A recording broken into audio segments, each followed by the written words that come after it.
বলতেছে, এই টাকার লোভে পড়ে আমি আমার স্বামীকে হারালাম, আমি আমার সন্তানকেই চিনতে পারলাম না, আমি খাল কেটে কুমির আনলাম।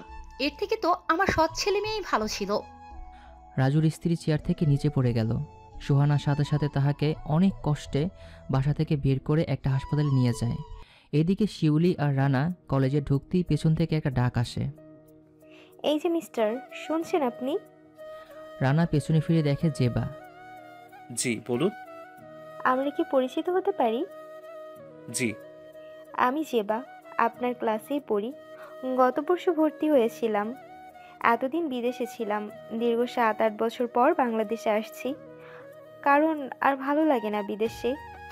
আর কালকে আসতে না আসতেই গুন্ডাদের পাল্লায় পড়ে গেলাম।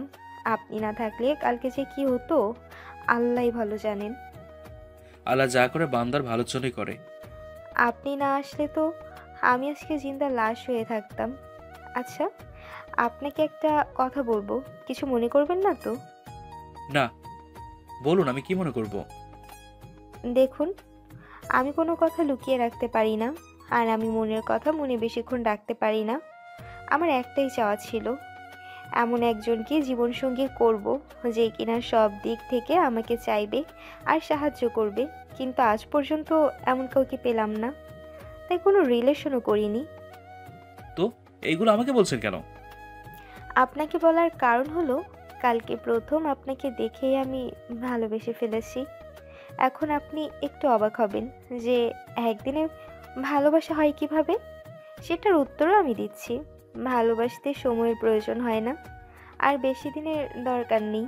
মনের মতো কেউ হলে প্রথম দেখাতেই হয়ে যায়। আমি আরও কিছুদিন পরে বলতে পারতাম, কিন্তু বলিনি, কারণ আপনি যদি অন্য কারোর হয়ে যান। তাই আর কালকে সারা রাত আমি আপনাকে নিয়ে ভাবতে ভাবতে আমি একটুও ঘুমাতে পারিনি। প্লিজ আমার ভালোবাসা গ্রহণ করুন আপনি। এ হুঁ, উড়ে এসে জুড়ে বসেছে। কালকে দেখি পছন্দ হয়েছে আর আজকে প্রপোজ। লজ্জা শরম একটু নেই। এটা মেয়ে নাকি লজ্জাহীন কোনো গাছ? ওই কুত্তা, তুই যদি অ্যাকসেপ্ট করিস না, তাহলে তোর সাথে আমার আর কোনো কথা নেই।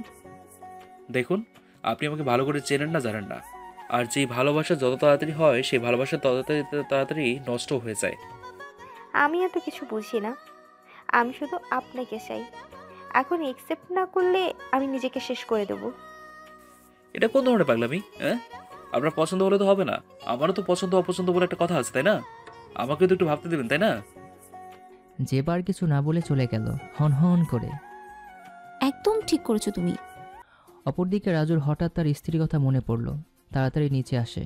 নিচে এসে দেখে তার স্ত্রী নেই। সাথে সাথে মনে ভয় কাজ করলো, কারণ সে যদি পুলিশকে বলে দেয় তাহলে তো সব কিছুই শেষ হয়ে যাবে। সে তার বন্ধুদের কাছে কল দিল।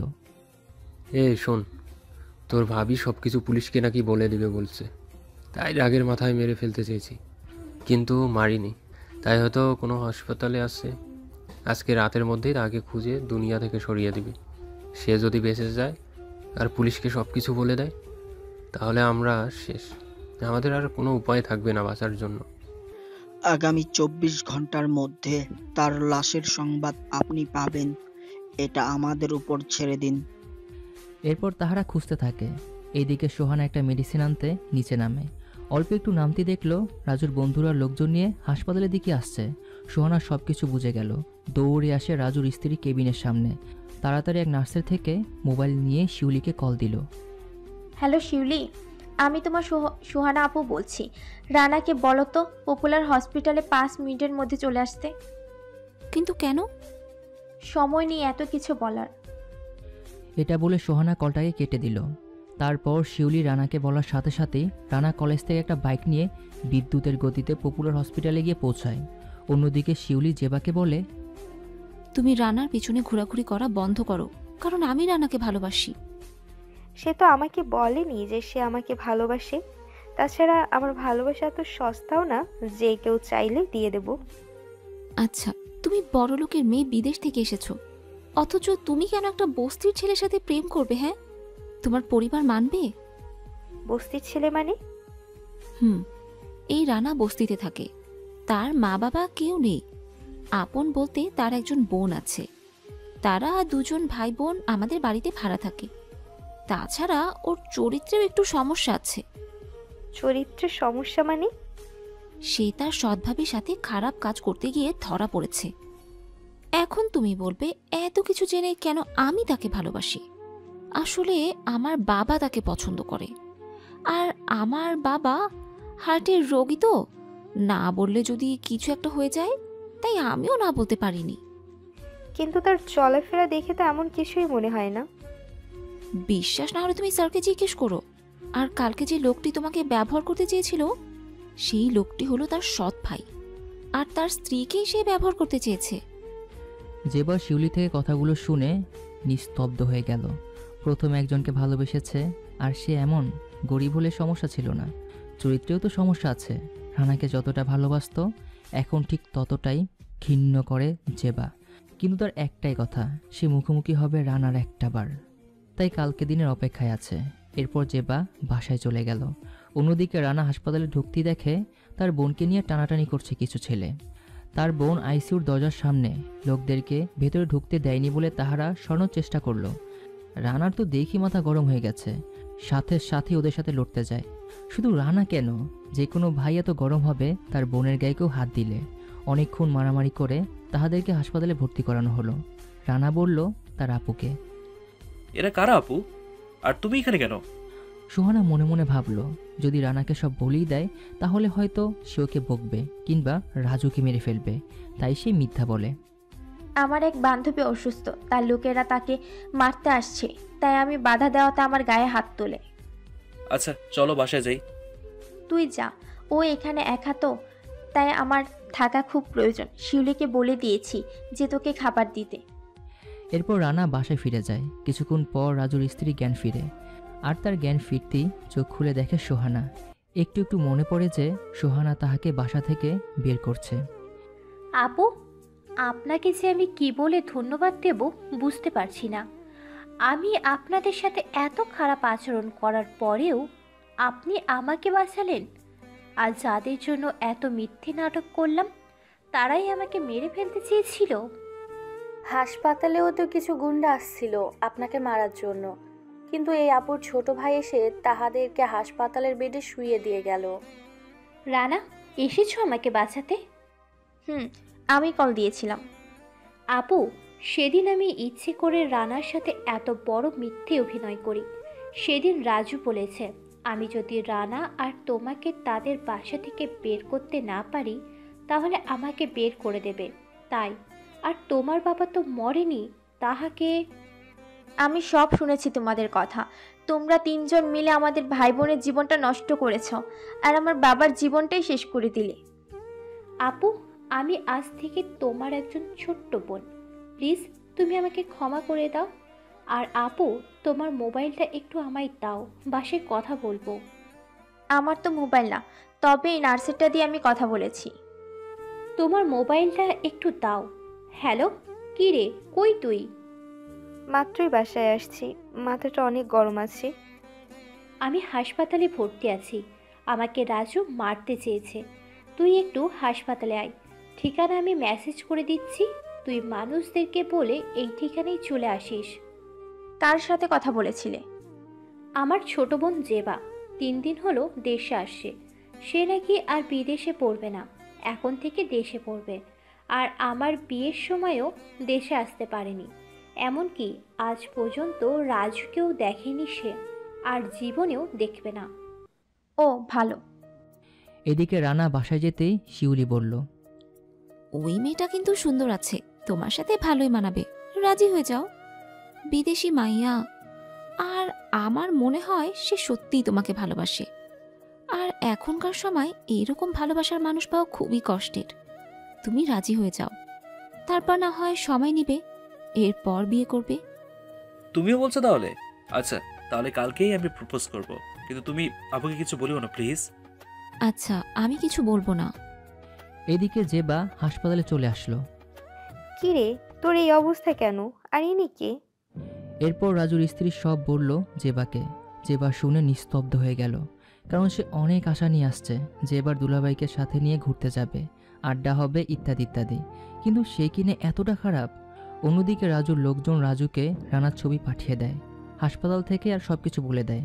কিন্তু রাজু তো ছবি দেখেই চিনে ফেলে। এর জন্য আজকে আমার এত সমস্যার সম্মুখীন হতে হলো। এই রানাকে মেরে ফেলবো আমি। তার ঠিকানা দে আমায়। তার ঠিকানা দিল। পরের দিন সকালে রানা কলেজে যেতেই জেবার সাথে দেখা হয়। তখনই জেবাকে বলে, এই যে শুনছেন, বলুন।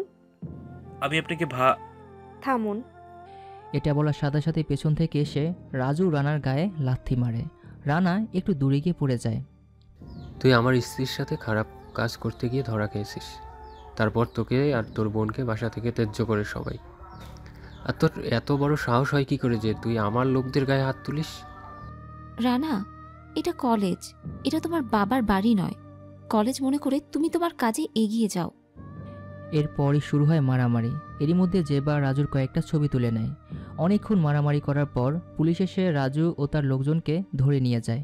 এরপর রানা জেবার কাছে যায়। রানা কিছু বলার আগেই জেবা বলে, আপনি কি বলবেন সেটা আমি বুঝতে পারছি, কিন্তু আমি গতকালকে না জেনে আপনার ব্যাপারে আপনাকে এত কিছু বলেছি। আর একটা কথা, আমি আপনার মতো চরিত্রহীন লোককে জীবনসঙ্গী করব ভাবলেন কি করে? যার কাছে কিনা তার নিজের ভাবিও নিরাপদ নয়, সেখানে অন্য মেয়েরা কিভাবে নিরাপদ থাকবে? আর থাকেন বস্তিতে, আর চলাফেরা করেন বিশিষ্ট শিল্পপতিদের ছেলেদের মতো। লজ্জা করেন আপনার এরকম মিথ্যা চলাফেরা করতে? জেবার কথাগুলো শুনে রানার চোখে পানি চলে আসে, কিন্তু শিউলি এটা আশা করেনি। এরপর জেবা চলে যেতে লাগলো। তখনই রানার চোখের পানিগুলো মুছে বলে ওঠে, শুনুন মিস, জেবা দাঁড়িয়ে যায়। আপনি বড় লোকের মেয়ে, সেটা আমি কালকেই আপনাকে বলেছি। তাছাড়া আমি কোনো চরিত্রহীন নই। একসময় সত্যিটা আপনিও জানবেন, তখন কিন্তু খুবই আফসোস করবেন। আর আমি গরিব বলে আজকে যেই কথাগুলো বলছিলেন, হয়তো একদিন এর থেকে বেশি কিছু আপনি শুনবেন। আর আমি গতকালকে বলেছিলাম যে যে সম্পর্ক যত তাড়াতাড়ি হয় সেটা তত তাড়াতাড়ি নষ্ট হয়, ঠিক এটাই হয়েছে। আর একটা কথা, আজ থেকে আপনি নামক কেউ একজন আমাকে পছন্দ করতো সেটা আমি ভুলেই গেছি। আজ থেকে আমি আপনাকে চিনি না, আর চিনতে চাইও না। তুই কি চিনবি আমায়? আমি তো তোকে আর চিনব না, কারণ আমি আর তোর এই মুখ দেখতে চাই না। আচ্ছা, আসতে পারেন এবার আপনি। এরপর দুজনই দুই দিকে চলে গেল। রানা তার বাসায় আর জেবা তার বাসায়। জেবা বাসায় যদি তার আপু কল দেয় যে হাসপাতালে যেতে, জেবা হাসপাতালে যায়। তখন জেবার আপু জিজ্ঞেস করে, কি রে, তোর মন খারাপ কেন? আর বলিও না, প্রথম দিন কলেজে যেতেই একটা গুন্ডা পিছু নিয়েছে, তখন একটা ছেলে গুন্ডাদের হাত থেকে বাঁচিয়েছে আমায়। আজকে আবার ওই গুন্ডাগুলো ওই ছেলেকে মারতে এসেছে। তার থেকে বড় কষ্টের বিষয় হলো, সেই ছেলেটাকে আমি ভালো মনে করেছিলাম, কিন্তু এখন শুনতেছি সেটা নাকি চরিত্রে সমস্যা আছে। সে নাকি তার ভাবিকে ব্যবহার করতে চেয়েছে। আর তার ভাবির স্বামী, তার ভাই হলো গুন্ডাটা, যে কিনা তার ভাবিকে ব্যবহার করতে গিয়ে ধরা খেয়ে বাসা থেকে বেরিয়ে আসছে। জেবার মুখে কথাগুলো শুনে সোহানা আর জেবার আপু একটু অবাকই হয়ে গেল, কারণ পুরো ঘটনাটা তাহাদের সাথে মিলে যায়। ছেলেটা কিংবা গুন্ডার কারোর ছবি আছে তোর কাছে? গুন্ডাটার ছবি আছে। এরপর জেবা রাজু ছবিটা দেখায়। এই ছবি দেখে সোহানা আর জেবার আপু চুপ হয়ে আছে। কি হলো, তোমরা যে হঠাৎ চুপ হয়ে গেলে? এই গুন্ডাটি হলো তোমার বোনের স্বামী, আর যেই ছেলেটি তোমাকে বাঁচিয়েছে সে হলো আমার আপন ছোট ভাই। আর ছেলেটি যেই মেয়ে মানে তার ভাবিকে ব্যবহার করতে চেয়েছিল, সেই মেয়েটি হলো তোমার বোন। আর একটা কথা, সে তোমার বোনকেও আমার মতো আপন বোনের নজরে দেখত। আর সে তোমার বোনের সাথে খারাপ কিছু করেনি, সেটা ছিল সাজানো একটা নাটক মাত্র, যা পরিস্থিতির শিকার হয়ে করতে হয়েছে। কথাগুলো শুনে জেবা অনেক অবাক হয়ে গেল, কারণ জেবা রানাকে যেভাবে অপমান করেছে সে অনুযায়ী সে তার সামনে যাওয়ারও মুখ নেই। আচ্ছা, তুমি তোমার বোনকে নিয়ে বাসায় চলে যাও, আর কাউকে বলো না যে তোমার বোন বেঁচে আছে।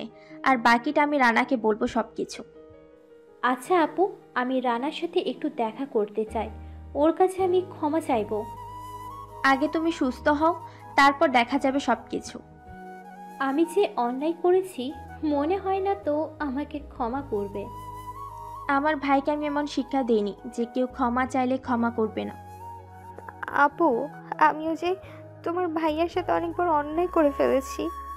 তুমি আবার কি করছো? আমি যা করেছি সেটা বলার কথা নেই।